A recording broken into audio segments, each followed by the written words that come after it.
청취자 여러분 안녕하십니까? 이은정입니다. 2014년 6월 4일 전국 동시 지방선거가 열립니다. 울산 CBS는 오늘부터 금요일까지 5일간에 걸쳐서 시장 후보를 초청해 시정 운영에 대한 정책과 비전, 후보 개인의 인간적인 면모를 알아보는 특집 대담 울산의 100년을 묻다를 마련합니다. 오늘은 새누리당 김기현 후보가 출연합니다. 광고 듣고 만나보겠습니다. 네, 울산 CBS가 준비한 6.4 지방선거 울산시장 후보 초청 특집 대담 울산의 100년을 묻다. 오늘은 새누리당 김기현 후보와 함께합니다. 자리해 주셨습니다. 안녕하십니까? 네, 반갑습니다. 김기현입니다. 네, 그리고 이 시간 함께 진행할 울산대학교 국제관계학부 유종선 교수 자리해 주셨습니다. 안녕하세요. 네, 안녕하세요. 울산대학교 유종선 교수입니다. 네, 청취자 여러분들께서도 문자로 참여하실 수 있습니다. 문자번호 샵 1003, 단문 50원, 장문 100원의 정보 이용료 부과됩니다. 네, 먼저 지난주 토요일입니다. 새누리당 울산시장 경선에서 최종 후보로 선출되셨습니다. 축하드립니다. 네, 감사합니다. 네, 근소한 차로 선출이 되셨는데요. 결과에 조금 놀라시진 않으셨는지요? 당연한 결과라고 저는 생각을 합니다. 제가 늦게 출발을 했기 때문에 다른 분들은 7, 8개월 전부터 몇 년 전부터 출발한 분도 계셨는데 비해서 네. 제가 출발한 것은 한 달 열흘 남짓한 짧은 기간이었습니다. 거기에 비해서 그만큼 성을 받을 수 있다는 것 자체가 오히려 저는 감사하고 근소한 차이로 이긴 했습니다만 이겼다는 자체에서 굉장히 의미가 있는 것이다 이렇게 보고 있습니다. 경선 과정이 굉장히 치열했고 접전이 벌어졌는데 이렇게 자꾸 접전이 벌어지는 모습이 오히려 더 시민들을 보시기에도 좀 바람직한 것이 아닌가. 그냥 줄 세우기 아주 쫙 이렇게 획일적으로 가는 모습. 그건 저는 옳지 않다고 생각하고요. 그러니까 그동안 치열하게 공방을 벌인 끝에 결론이 나면 그 다음에 이제 그 결론을 가지고 모두 승복하고 통합해 나가는 모습. 그것이 선진 정치의 모습이라고 저는 생각하기 때문에 네. 굉장히 고맙게 생각하고 시민 여러분들 또 많은 우리 새누리당의 당원 동지들께서 성원해 주신 만큼 제가 그 성원에 보답할 수 있도록 제대로 된 시장으로서 꼭 본선에서도 이기고 그리고 시장이 된 다음에도 반드시 성과를 만들어서 시민들께 네. 보답해야 되는 것이 제 임무다 그렇게 생각하고 있습니다. 네. 그럼 먼저 청취자 여러분들께 또 울산 시민 여러분들께 울산시장 후보 출마의 변부터 말씀을 해 주시죠. 우선 빈 마음으로 우리 시민들께 다가서겠습니다. 아무것도 이룬 것이 없이 백지 상태에서 출발한다는 각오를 가지고 시작합니다. 흔히들 새누리당 공천받았다 그러면 때론 당상이다 이렇게 생각하시는 분들이 많은데 저는 그렇게 생각하지 않습니다. 그냥 아무것도 없는 백지 상태에서 새 출발한다고 생각하고 있고요. 네. 정말 시민들로부터 사랑받는 그래서 저 사람이 시장이 되면 정말 울산이 좋아지겠다 달라지겠다 내 후손들이 울산에서 자랑스럽게 살아갈 수 있겠다 이런 판단이 들 수 있도록 호소하고 또 그것이 진정성을 가지고서 인정받을 수 있도록 노력하겠습니다. 네. 네, 솔직하게 그냥 질문 드려도 되겠습니까? 네, 그렇습니다. 네. 김 후보님 그동안 국회의원으로서 굉장히 성공적인 의정 활동하시고 또 중앙 무대에서 정치인으로서 더 큰 역할을 하실 수 있을 것 같다 이렇게 생각하는 사람들이 많았는데 갑자기라고 말씀드려서 좋을지 모르겠습니다만 국회의원 그만두시고 울산시장으로 이렇게 나와야 되겠다 이렇게 생각하신 결정적인 계기가 있으신가요? 특별한 이유가 있으신가요? 그 시장으로 이제 나오는 것이 바람직한 것인지에 대해서 많은 고민을 사실 개인적으로 했고요. 작년 연말까지는 정기국회 회기 중인데다가 제가 정책위 의장을 맡아 있는 그런 그 입장에 있었기 때문에 돌아볼 틈이 잘 없었습니다. 우선 당장 해야 될 국가 운영 경리와 관련된 일들에 집중했었습니다. 근데 연초가 되면서 새로 좀 정리를 해야 되겠다 이런 여러 의견들을 많이 듣고 그에 대한 고민을 하고 있었는데 또 여러 선배들께서 하시겠다고 또 하시니까 굳이 또 나까지 나서서 한다는 그것이 모양이 바람직한 것인가 너무 좀 자리 차지하기 위해서 싸우는 것 아닌가 하는 모습이 좀 그랬습니다. 그래서 그럼 선배들이 하신다면 그래도 괜찮겠다는 생각을 한편 하고 있었는데 우리 또 정가빈 의원님께서 그 국회에서 할 역할이 있다고 다시 이렇게 턴백한다고 그러셨기 때문에 그렇다 그러면 내가 또 한번 해야 될 역할이 있겠구나 그런 판단을 하게 된 것이고요. 그 과정에서 고민을 많이 했습니다만은 결심을 하고 나섰으니까 확실하게 끝까지 일로 매진할 것이다 이렇게 생각했습니다. 보통 이제 중앙 정치권에서 계속 크지 왜 울산시장을 하느냐 이렇게 말씀하시는데 저는 생각이 조금 다릅니다. 울산시장이라는 자리는 그 뭐 나중에 이제 정치 활동을 계속하다가 마지막에 은퇴하는 코스로 울산시장을 하는 것은 난 아니라고 봅니다. 울산시장이라는 자리는 뭐 가문의 명예를 위해서 하는 자리가 아니라 정말 시를 발전시키고 시민들의 미래를 책임지는 그런 자리인데 좀 더 역동적으로 또 많은 노하우를 갖고 할 수 있을 때 일을 해야 되는 것이지 은퇴할 때 코스에서 하는 것은 아니다. 이렇게 보기 때문에 제가 나중에 나이 많아서 울산시장 하라는 요청에 대해서는 저는 그거는 거절했던 것입니다. 네. 네, 후보님. 좀 마련된 질문이 많으니까요. 네, 질문 좀 간단하게 말씀해 주시면 감사하겠습니다. 네, 그동안 울산시정 관심 있게 지켜보셨을 텐데요. 평가를 좀 해주신다면요. 사실 그 이제 우리 광역 지자체가 되고 심한구 시장님이어서 이제 박명우 시장님 12년 임기를 마쳤습니다만 나름대로 성과는 있었다고 봅니다. 흔히 이제 심한구 시장님 시절에는 막 기본 인프라들 많이 확충했다 이렇게 평가하는 것 같고요. 또 우리 박명우 시장님 시절에는 환경과 또 그 문화 복지 이런 비경제 분야에서 나름대로 성과가 있었다 이렇게 평가하는 것 같은데 저는 그런 점에서는 동감을 합니다. 특히 이제 태화강을 죽음의 강에서 생명의 강으로 바꿨다. 에코폴리스 울산을 만들기 위한 노력이 많이 되어서 뭐 이 공해 문제가 많이 해결됐다는 의미가 있다고 보는데 다만 이제 그 과정에서 이 공직 사회가 이제 오랫동안 12년 동안 좀 너무 경직되어 버렸다. 그러니까 이 시민들에게 봉사하는 정신들이 많이 이 소진되었다 이렇게 생각을 하죠. 그래서 좀 더 시민들에게 다가가는 형태의 공무원 그 자세가 좀 필요한 것이다 이렇게 보고 있고요. 또 시민하고 노동자들과의 그 행정 시와의 그 행정과의 그 소통이 너무 좀 소원했다 그렇게 봅니다. 이게 좀 노동자 도시 아닙니까 울산이. 그런데 노동자와 시와의 그 무슨 교섭의 창구나 대화의 채널은 전무한 상태였다 해도 과언이 아닌데 이제 이건 좀 강화해서 서로 소통할 수 있는 울산을 만들어야겠다 그렇게 보고 있습니다. 네. 그럼 울산에서 가장 필요하다는 거 뭐라고 보시는지? 우선 당장 지금 그 일자리 만드는 게 급하다고 봅니다. 네. 지금 이제 우리가 뭐 자동차, 조선해양, 석유화학을 중심으로 해서 계속 이렇게 발전해 왔는데 52년 지난 이 시점에서 보면 이게 어느 정도 성장 한계에 부딪혀 있다는 생각들을 하게 되는 거죠. 아주 단적인 예가 이렇습니다. 작년에 2013년도 무역 수지 흑자 각 광역지자체별로 이렇게 계산을 해보니까 그동안 울산이 계속 1등을 하고 있었는데 1등을 뺏겼습니다. 2등으로 바뀌었습니다. 1등이 광주광역시가 차지했단 말이죠. 이건 뭘 의미하는 것이냐. 우리 울산이 가지고 있는 성장 동력이 그만큼 이제 고갈되어 가고 있다는 것입니다. 그러니까 새로운 신수종 사업을 제4의 산업으로 만들어야 되고 그래서 일자리를 만들어야 된다 이렇게 보고 있고요. 그것이 급하다고 보고 또 하나가 단순히 일자리만 만들어서는 도시가 품격 있는 도시가 안 된다. 거기에 문화, 체육, 교육 이런 분야들이 확충돼야 된다고 보기 때문에 거기다 복지도 마찬가지고요. 거기에도 우선순위를 둬야 된다. 그렇게 보고 있습니다. 김 후보님께서 또 울산에 가장 필요하다고 생각하시는 거 말씀해 주셨는데요. 시민들이 김기현 후보에게 바라는 내용 또 필요하다고 생각하는 거 한번 들어보겠습니다. 복지 사각에 대한 복지 문제를 해결하기 위한 대책이 무엇인지 그분들은 조사로 돼 있지는 않으니까 등록돼 있거나 이러지 않기 때문에 저는 그런 거는 본인이 아주 잘못하는 거지. 그런데 이제 카메라를 대니까 그 이제 가리를 깨야든 세금 내고는 그건 아주 잘못되는 거지. 네, 시민들의 목소리 들어봤습니다. 요약을 해보면 이제 복지 사각지대 해결 문제와 또 등록세 를 늦게 내신 문제에 대해서 말씀을 해주셨는데요. 김 후보께서는 평상시에도 소외받는 사람이 없는 품격 있는 인류도시 만들겠다 계속 강조를 하셨습니다. 그런데 복지 사각지대 이런 문제 지난 달에 또 전국적으로 이런 일제 조사를 시작했는데 울산시도 686건 발굴을 했습니다. 소홀했다는 것을 또 드러낸 부분인데요. 복지 사각지대에 대한 문제 좀 구체적인 정책이 있으신지 말씀을 좀 해주시죠. 그 조금 전에 말씀을 드렸습니다만은 복지가 울산이 다른 데 비해서 상대적으로 좀 취하겠다 그런 평가들이 많이 있지 않습니까? 그래서 이 좀 복지 각 분야를 좀 들여다보고 있습니다. 이 뭐 여당의 후보는 책임성 있는 그런 공약을 내세워야지 그냥 아니면 말고식을 할 수 없는 것이기 때문에 들여다보고 있는데 가령 이제 국공립 어린이집이나 직장 어린이집이 좀 더 확충돼야 되겠다든지 또 그리고 그 경력 단절 여성들의 일자리를 좀 만들어서 실제로 좀 경제 활동을 할 수 있도록 만들어야 되는 것이라든지 또 퇴직하신 후에 지금 요즘 이제 그 베이비 부모 세대들이 막 퇴직을 하고 있거든요.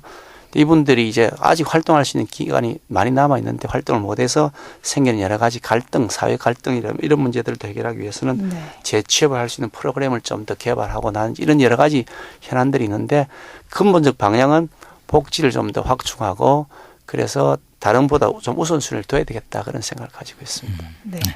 네, 울산시정과 관련해서 한두 가지 좀 질문을 드렸으면 하는데요. 아까 박맹우 전 시장에 대해서 나름 성과가 있다 이렇게 표현을 하셨는데 울산 시민의 입장에서는 전임 그 박맹우 시장의 그 시정 인상이 워낙 강렬했기 때문에 공도 많고요.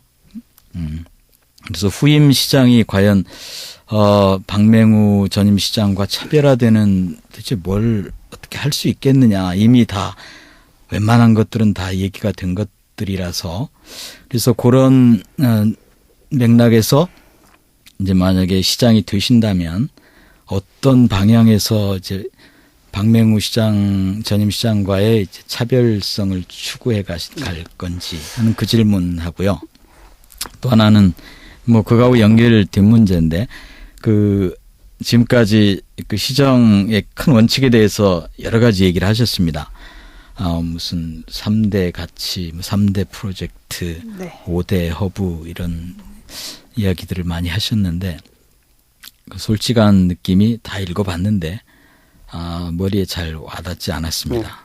그래서 지금 아직 그 공약을 만드는 초기 단계라서 그러신 건지 아니면 정말 구체적인 뭐가 아직 없으신 건지 좀 질문 드렸으면 합니다. 좋은 지적의 말씀 잘 감사하게 생각하고요. 우선 첫 번째 질문에 대해서 말씀드리면 박맹우 시장께서 12년이라고 하는 장기간에 걸친 그 시장직을 수행하면서 생긴 여러 가지 사회적인 부정적 요인들이 있습니다. 그러니까 이제 12년은 굉장히 장기간이 되다 보니까 좀 이게 매너리즘에 빠지는 측면들이 있는 거죠. 공직사회도 그렇고 사회 전반적으로요. 그러니까 새로운 활기를 불어넣으려면 리더십에 좀 변화가 필요하다고 보는데 저는 리더십을 따뜻한 리더십이 필요하다 그렇게 생각을 합니다. 네. 그러니까 뭐 상명하달 형태나 뭐 관이 모든 걸 그냥 결정하고 주도하는 형태보다도 좀 더 소통하고 현장을 찾아가고 얘기를 듣고 하는 그런 형태의 리더십으로 좀 바뀔 필요가 있다. 네. 그래서 저는 뭐 한다면 그 현장을 삼통시장이 되겠다 그렇게 표현하는데 서민들하고 소통하고 현장에 소통하고 또 중앙하고도 소통을 하고 네. 미래하고도 소통하겠다 그런 표현을 하고 있습니다만 네. 그런 형태로 하려 하고요. 또 하나의 변화는 세일즈 시장이 된다고 저는 생각을 합니다. 네. 그동안 이제 그 지난 12년 동안 보면 좀 앉아서 울산이란 이 동네에 앉아서 여기에서 우리가 살림 살아가는 일에 너무 많이 치중했다 그렇게 봅니다. 외부에 나가서 뭐 중앙에 가서 혹은 해외에 나가서 네. 투자 유치해 오거나 중앙 예산을 따오는 데는 그렇게 적극적이지 못했다. 그런 면에서 네. 이제는 좀 세일자는 시장으로 되겠다. 그런 면에 참 차별성을 두어서 운영을 하려고 하고요. 아까 공약에 대해서 말씀하셨는데 공약의 진행 과정이 아직 조금 그렇게 완성되어 있는 것이 아니라는 말씀을 드립니다. 아까 말씀드렸던 것처럼 구체적으로 된 것도 있는데 전체 방향성에 대해서 말씀드린 것이고요. 나중에 공약을 발표할 별도의 기회들이 있을 겁니다. 아직 선거 기간이 좀 남아있기 때문에 네. 우리 새누리당, 울산시당도 중앙당도 아직 최종적인 공약을 안 정한 상태고 공약을 수집하는 단계에 있는데 방향성은 아까 말씀드린 그런 방향을 할 네, 건데. 알겠습니다. 관련해서 제가 질문을 좀 더 드려도 네, 될까요? 추가 질문 해주시죠. 네, 화합형 리더 말씀을 하셨는데 저도 100% 동감을 하고요. 울산에 화합해야 될 부분이 뭐 너무 많이 있으니까 노사관계부터 시작을 해가지고 그런데 그 솔직히 저는 김 후보님 오늘 처음 뵙고 사진에서는 자주 봤습니다만 되게 시민들 느낌이 어떻습니까? 조금 모범생 같고 접근하기 좀 어렵고 엘리트 같은 그러한 느낌이 들어서 그냥 적절한 비유인지 모르겠는데 같이 이제 막걸리 한잔 할 수 있는 그런 이미지는 아니란 말이죠. 네. 그래서 본인이 적절한 비유인지 모르겠습니다. 어쨌든 그런 화합형 리더십에 본인 스스로 이렇게 맞는 그런 성격이라고 생각하시는지. 유 교수님 지적에 대해서 저 아주 공감을 합니다. 많은 분들이 저보고 아주 엘리트 출신이고 뭐 온실 속에서 모범생으로만 자랐던 사람이다. 네. 좋은 집안에 나가지고 계속해서 뭐 좋은 공부하고 좋은 집안 만나갖고 뭐 잘 나가는 사람이다. 이렇게 많이 인식을 하고 접근하기 어려운 사람이 많이 인식을 하는데 겪어보면 그렇지 않습니다. 명확하게 말씀드리는데 저를 만나본 사람은 보기하고 다른데 느끼는데 저는 사실 이 황야에서 잡초처럼 해가지고 오늘 자수성가해서 오늘까지 온 사람입니다. 네. 뭐 가문에 뭐 배경이 있었던 것도 아니고요. 뭐 대학 다닐 때 등록금 없어가지고 형님한테 뭐 돈 지원 받아가 겨우 등록금 내고 장학금 받아서 그거로 해결하고 그런 다음에 고시 공부할 때도 형님 돈 뭐 없어서 아예 고시 공부를 할 수 없었던 상태였고 네. 결혼할 때도 제가 13년 연애해서 고등학교 때 만난 여인하고 첫 사랑이 끝사랑이 되어서 결혼했습니다만은 네. 제가 아무것도 없는 집안, 단칸방 한 칸밖에 없는 집안하고 결혼해서 네. 결혼해서 신혼 서살이 날 단칸방에서 살림 났습니다. 거기에 그 뭐 번개탄으로 연탄불 피우느라고 수없이 네. 눈물을 흘렸던 네, 사람이고. 아무래도 교수님께서 말씀하신 이 서민들의 삶을 잘 모르겠다는 우려에 대해서는 이제 재산 신고 내용을 보면 이제 울산 지역 국회의원 중에 가장 많은 금액이 신고되셨고 네. 그런 부분에 있어서 시민들이 그렇게 생각하지 않나 이렇게 생각을 하거든요. 그렇죠. 그런 네. 외견을 보면 그렇게 생각되는데 제가 물려받은 거 하나도 없고요. 네. 그냥 제가 변호사 활동을 하면서 얻었던 그런 소득을 소유하고 있는 그 부동산 형태로 소유하는 것들이 많이 있는데 그동안 제가 국회의원으로 정치에 들어와서 활동하면서 새로운 네. 부동산을 부동산을 취득한 것이랑은 아파트 하나 사는 것밖에 없습니다. 전세로 살다가 네. 자꾸 전세 만기만 되면 이사를 가려서 할 수 없이 아파트 네. 하나 저기 삼산동에 사는 거 외에는 아무것도 새로 다른 사람 거 사는 거 하나도 없습니다. 그야말로 있는 그 재산 자체가 가치가 공시지가가 올라가면서 평가된 것이지 오히려 하나씩 오히려 팔아가면서 지금 정치 네. 활동하고 있는 그런 상황입니다. 네. 그 인터넷에서 김기현 국회의원 이렇게 검색을 해보면요. 제일 처음 나오는 뉴스는 울산시 한나라당 후보로 확정됐다. 그 뉴스고 그 다음 많이 검색이 되는 건 김기현 국회의원의 재산 문제였습니다. 그래서 이 재산 이제 이번 경선 과정에서도 워낙 그 부분에 대해서는 이야기가 많이 됐었기 때문에 제가 다시 그런 말씀을 드리는 건 적절하지 않고요. 후보님께서 이 재산 문제를 한꺼번에 완전히 투명하게 네. 해소할 수 있는 어떤 방안 같은 걸 생각해 두신 게 있는지요? 제 재산은 전부 다 공개되어 있고요. 제가 공직자로 그 재산을 등록할 때부터 지금까지 100% 그대로 다 공개되어 있습니다. 단 하나도 그게 숨겨진 것이 없고 그대로 다 신고되어 있어서 지금 새롭게 공개된 것은 전혀 아니라고 말씀드리는 것이고요. 재산에 문제가 있다 그러는데 무슨 재산이 문제인지 사실 저는 동의하기 참 어렵습니다.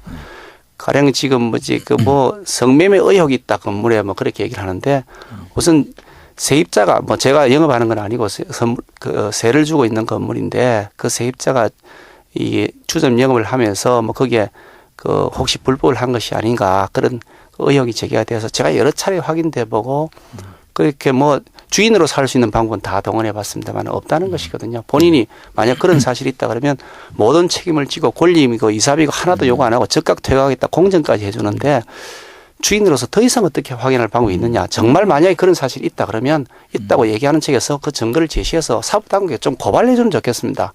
저는 증거가 없으니까 고발할 방법이 없잖아요. 네. 사법당국에서 엄정하게 조사해서 만약 정말 위협이 있으면 처벌해야죠. 마땅히 처벌해야 되고. 네, 근데 제가 이제 봅니다. 드리는 말씀은 이제 그러한 여러 가지 의혹들에 대해서 그게 사실이냐 아니냐 네. 그 말씀을 다시 드리고 싶은 건 아니고요. 네. 네, 현실을 보면 의원 이제 후보님이 여러 가지로 이제 해명을 하시고 그러는데도 여전히 이제 많은 시민들이 그러면 의혹의 시선을 가지고 있는 게 사실이고요. 계속 그런 상황이 된다 그러면 이제 나중에 시장이 되시더라도 제 생각에는 네. 계속 그 문제가 좀 발목을 잡지 않을까. 네. 그래서 좀 직접적으로 말씀을 드리면 전임 그 이명박 대통령도 재산 문제로 상당히 곤경을 겪은 걸로 기억을 하는데, 네, 이 전 대통령께서도 뭐 재산을 신탁 그걸 어떻게 표현해야 되는지 모르겠는데 어쨌든 사회에 환원하는 네. 그런 식으로 그 해결을 한 것으로 이렇게 알고 있습니다. 네. 그래서 혹시 김 후보님도 그런 식의 깨끗하게 풀어낼 수 있는 그런 방법들을 생각하고 네네. 계신지 그걸 한번 좀 말씀해 여쭤보고 싶습니다. 사실 제가 뭐 어떤 책임을 져야 될 일이 있으면 책임을 질 겁니다. 그런데 그 책임을 져야 될 것이라는 것에 대해서 제가 도저히 동의할 수 없어서 뭐가 내가 책임을 질 것인지 제가 동의할 수 없어서 말씀드리는 것이고요. 뭐 그런 말씀들이 주변에 있는 것도 제가 들었습니다만은 만약에 제가 기부를 한다 그러면 정말 떳떳하게 내가 해서 내 땀으로 땀의 결실로서 얻은 그런 소득에 대해서 내가 떳떳하게 기부를 해야지 무슨 죄를 지은 사람인 것처럼 몰려가지고 그리고 또 뭐 울산시장 한번 해보고 싶어가지고 떠밀려가지고 내놨다. 저는 그렇게 불명예스럽게 기부하고 싶지는 않습니다. 한다면 정말 떳떳하게 내가 내가 정말 사회에 환원하겠다 해야 되는 거. 이게 그렇게 되면 교수님 말씀하신 것처럼 저게 뭐 캥기는 게 있긴 있는 모양이다. 하여간 뭐가 그런 식으로 오해를 받아가면서 제가 그래 해야 되는지에 대해서는 사실 좀 의문을 가지고 있습니다. 네, 알겠습니다. 사실 이런 문제들이 김 후보께서는 야당에 맞설 수 있는 경쟁력 있는 후보가 본인이라고 항상 강조를 하셨는데 오히려 야권 입장에서는 이런 문제들이 논란이 되고 있으니까 훨씬 더 강길보 의원보다 상대하기가 수월해졌다 이런 얘기들이 있습니다. 거기에 대해서는 네, 저도 그런 얘기 들은 적이 어떻게 있습니다. 생각하십니까? 야당이야 뭐 자기들 입장에서 마음대로 얘기하는 것이고요. 뭐 여당, 야당 다 각자 자기 입장에서 자기 얘기하는 것이고 야당 입장에서야 뭐 당선된 사람이 자기들한테 더 편하다고 생각하고 그렇게 말하겠죠. 벅찬 상대를 만났다고 야당이 얘기하겠습니까? 네, 여러분께서는 울산시장 후보 초청 특집 대담 울산의 100년을 묻다를 함께 청취하고 계십니다. 청취자 여러분들께서도 문자로 참여하실 수 있습니다. 문자 번호 샵 1003, 단문은 50원, 장문은 100원의 정보 이용료가 부과됩니다.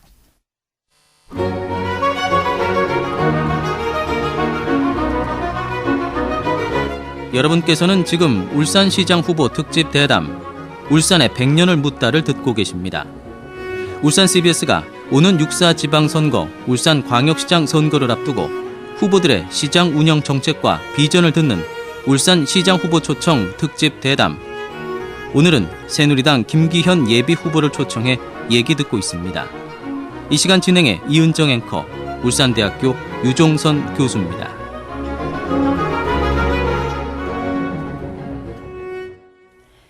네, 지금 여러분들께서는 울산 CBS에서 마련한 울산시장 후보 초청 특집 대담 울산의 100년을 묻다를 듣고 계십니다. 오늘은 새누리당 김기현 후보 초청해서 이야기 나누고 있습니다. 이 시간 함께 울산대학교 국제관계학부 유종선 교수 함께하고 있습니다. 네, 앞서 말씀드린 부분에 대한 또 추가적인 질문 있으신가요? 네네. 그 재산 문제는 그러니까 김 후보의 말씀은 뭐 첫째 재산 문제에 대해서는 숨길 게 없다, 떳떳하다. 두 번째는 명예를 지킬 수 있으면 다른 식으로 깨끗하게 재산 문제를 해소할 수 있는 그런 방안도 생각해 보고 있다. 이렇게 정리를 할 수 있습니다. 아까 이명박 대통령이 말씀하셨는데 이명박 대통령께서는 이제 사실상 이제 자녀들 다 출가를 하고 뭐 결혼을 하고 그 후에 이제 본인 삶을 살아가지고 저는 아이를 4명을 키워야 되는 앱입니다.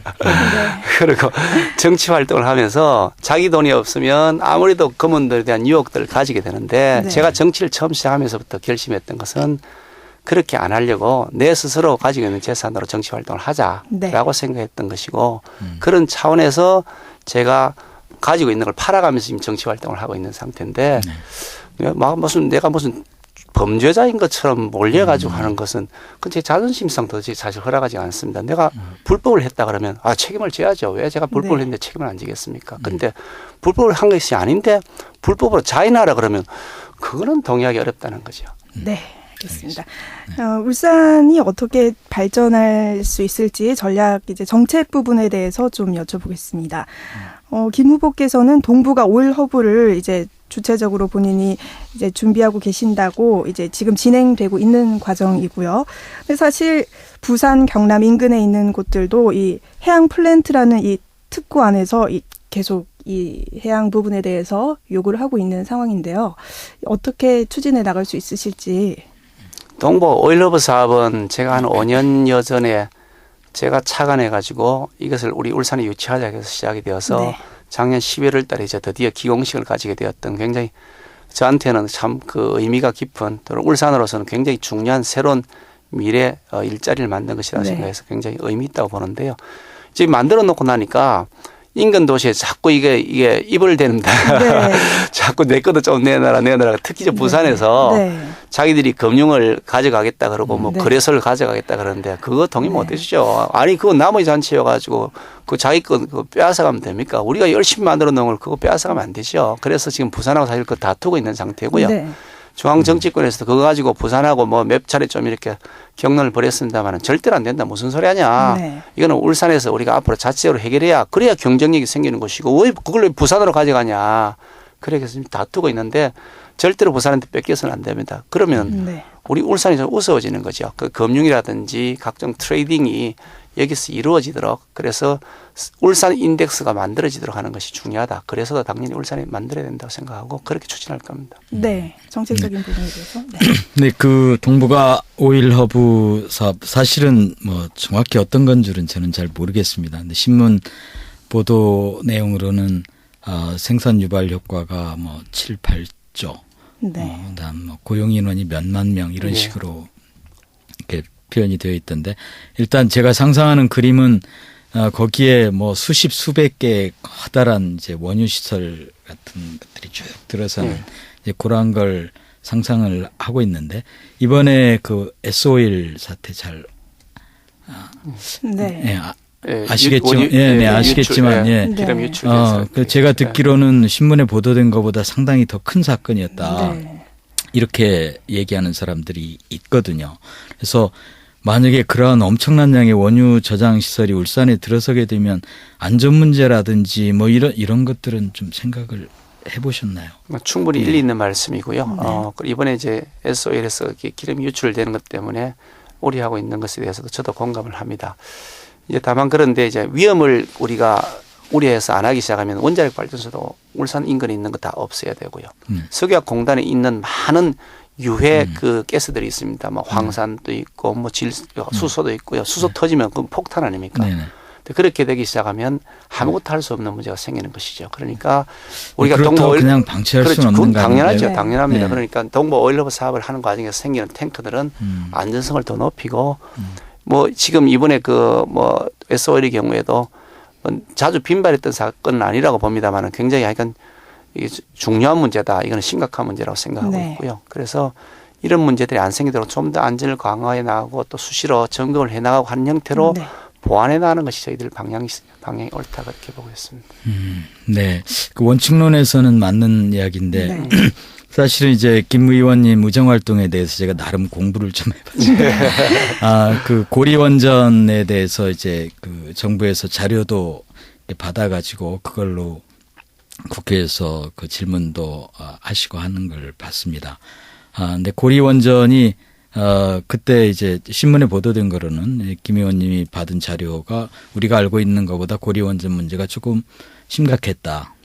네. 그리고 이 울산의 석유화공단 문제만 해도 많은 사람들이 S-오일 사태가 같은 게 언제 터질지 모른다. 시한폭탄이다 한마디로 이런 이야기하는 시민들 정말 많습니다. 그래서 이걸 뭐 보완해야 되는 그건 당연한 이야기고요. 네. 구체적으로 뭔가가 있어야 되지 않을까. 예를 들어 고리원전 같은 거에 대해서는 이미 그 사용기한이 이미 지났는데 거기에 대해서는 정말 특단의 조치가 있어야 되는 거 아닌가요?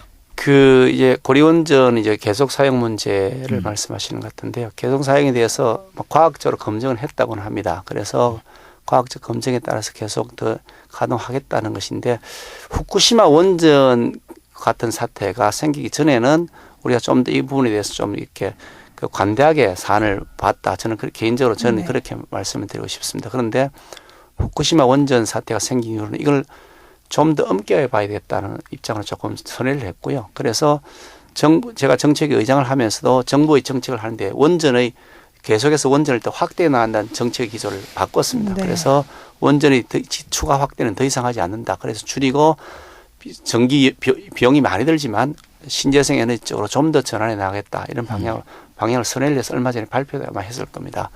그런 형태의 원전에 대한 보는 시각이 과거보다 좀 더 우리가 좀 안전 쪽이 더 치우쳐졌다. 저는 개인적으로 그렇게 방향을 바꿨다 말씀을 드리는데. 원전 조금 더 짓기로 지금 계획이 되어 있지 않나요? 그러니까 원래는 더 확장하기로 되어 있었습니다. 네. 그런데 그 확장은 다 수답하고 기존 계획되어 있던 것까지만 짓는데 전체적 비율에서는 전력의 생산 비율에서는 지금보다 많이 떨어지는 네. 그래서 비율로 따지면 우리가 왜냐하면 전기 사용량이 계속 늘어나니까 전체로 늘어나니까 그게 맞춰서 원전을 더 짓기로 됐던 것은 추가 확장은 다 확대는 이제 없애고 기존 계획되어 있던 몇 개만 더 확장하고 나머지는 그때 새로 안 하고 신재생 에너지를 더 확장해 나간다. 그렇게 계획을 네. 수정했습니다.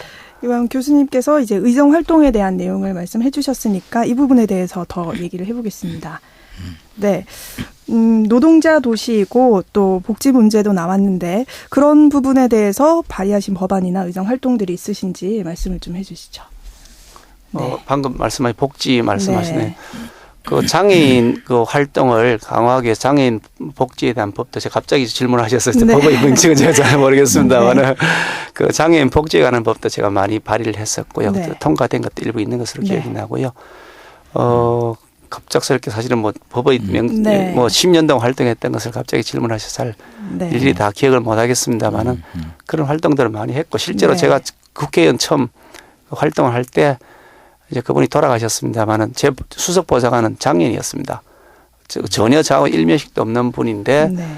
그분하고 이제 만나서 얘기하면서 이분을 내가 수석 보좌관으로 채용해야 되겠다 생각해서 그분이 장애인이신 분인데 제 수석 보좌관이었고 그래서 특히 장애인에 대한 법들은 네. 굉장히 많이 발의를 했고 금년도 예산에서도 장애인 체육관을 사실 울산에 네. 지으려고 해서 네. 국가는 예산을 주겠다고 해서 약속을 받았는데 네.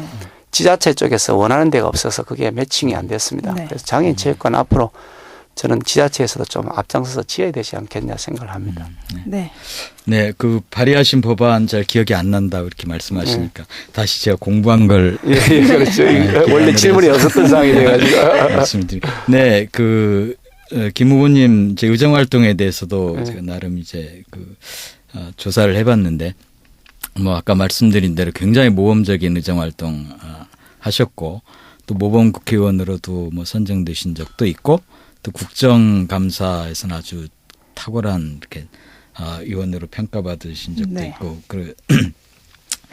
그렇습니다. 그런데 제가 받은 전반적인 인상은 법에는 굉장히 엄격하시다는 느낌을 받았는데 그래서 법을 아주 법에 충실한 원칙론자다.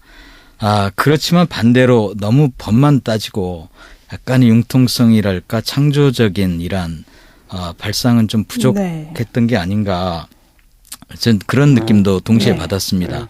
그래서 아까 이제 장애인 관련 이제 법안 말씀하셨는데 제가 본 것은 예를 들어서 그 친일파 재산환수법이라든지 네. 또는 뭐 전두환 전 대통령 재산환수법 이런 법안들에 대해서는 반대하신 것으로 이렇게 기록에 나와 있었습니다. 네. 말씀을 좀 드릴게요. 네. 말씀하시니까 생각나는데 뭐 장애인 기업 활동을 지원하기 위한 법도 사실 이제 말씀하시니까 장애인 네. 제품을 우선 구매하도록 하는 그런 법도 통과시켜서 장애인 단체에서한테 고맙다고 인사도 한 적도 있었고 한데 네. 그리고 방금 말씀하신 이제 전두환 뭐 추징법이라고 표현하시는데 전두환 추징법이라고 낸 법은 헌법에 위반, 야당이 낸 법안은 헌법에 위반됩니다. 네. 그러니까 특정인을 겨냥해서 하는 법도 그 자체도 이 법률에 맞지 않는 것이고요. 어느 나라에서도 그런 형태를 할 수 없는 것이고 현행 헌법에 위반되는 법률을 통과시키자 그러면 그거는 말이 안 되죠. 그거는 국민에게 그냥 보여주기 위해서 하는 것이지 아니면 헌법을 고치든지 헌법을 못 고치면 헌법이 범위 내에서 해야 되는 것이죠. 네. 그래서 저희들 그거는 제 개인적 입장이다 하지만 우리 당의 입장이 됐는데 헌법이 범위 내에서 할 수 있는 방법들을 찾자. 그래서 지금 헌법이 범위 내에서 하는 방법들을 찾아서 전두환 씨에 대해서 뭐 각종 추징하는 절차를 다 하고 있지 네. 않습니까? 그렇게 해서 그 법안을 헌법 범위 내에서 수정해가지고 저희들이 통과를 시켰습니다. 그에 따라서 지금 추징이 이루어지고 있거든요. 그런 방법을 찾아야 되는 것이지 헌법을 위반해 가면서 법률을 만들면은 그 국회가 네. 월권이 되는 것이죠. 그런 지적을 했던 것이지 친일재산을 환수해야죠. 친일재산을 왜 환수하지 않습니까?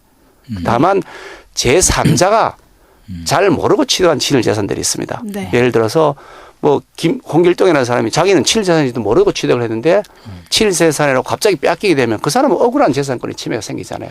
이런 이해관계 조정의 문제지 친일 재산을 어떻게 환수를 안 합니까? 당연히 환수를 해야죠.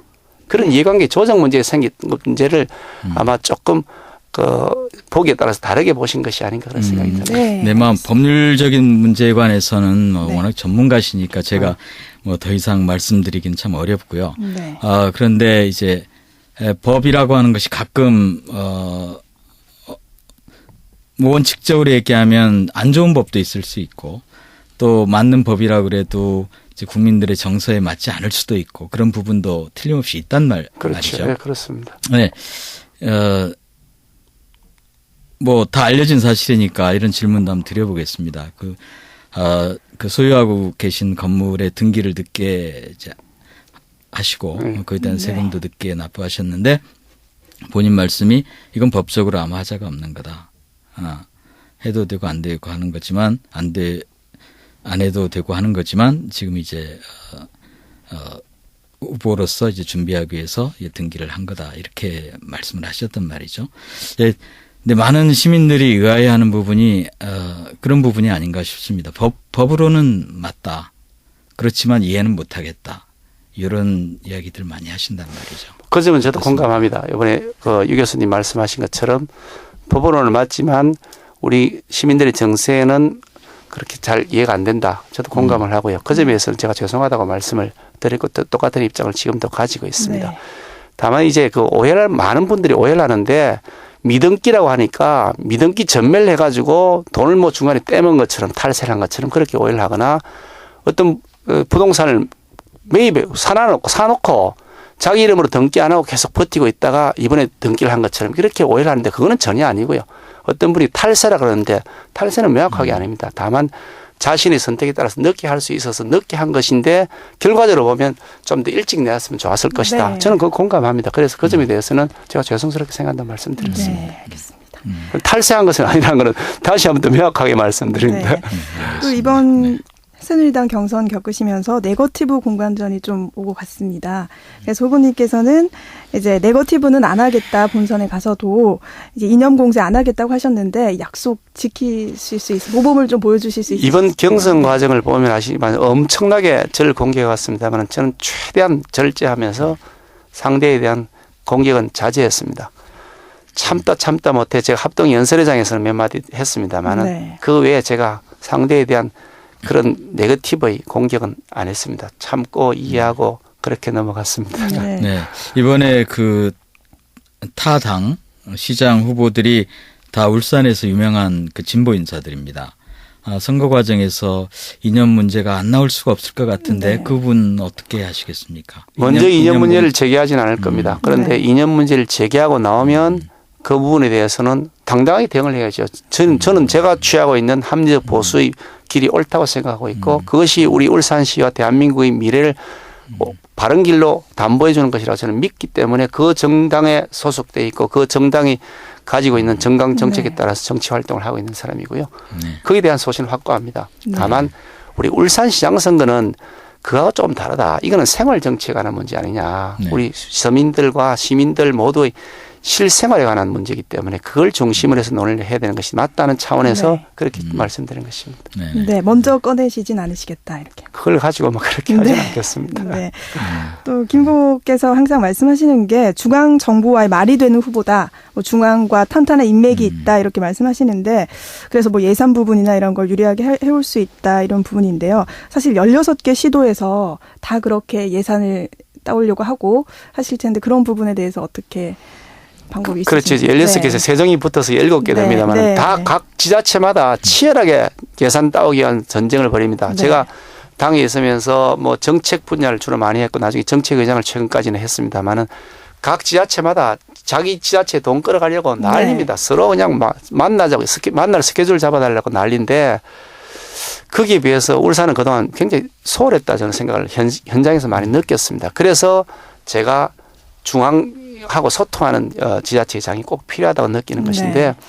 제가 이제 정책위 의장을 하면서 이 17개 부처가 있죠. 장관들, 차관들하고도 끊임없이 서로 만나고 전화하고 소통했던 관계고 네. 청와대하고도 계속 소통했던 관계이기 네, 때문에 알겠습니다. 제가 그 분야에서는 자신이 있습니다. 누구보다. 네. 근데 금방 소통이라고 말씀을 하셨는데 사실은 조금 직접적인 표현을 하신 것 같고요. 제가 신문 기사를 보니까 경선대회에서 말씀하신 건가요?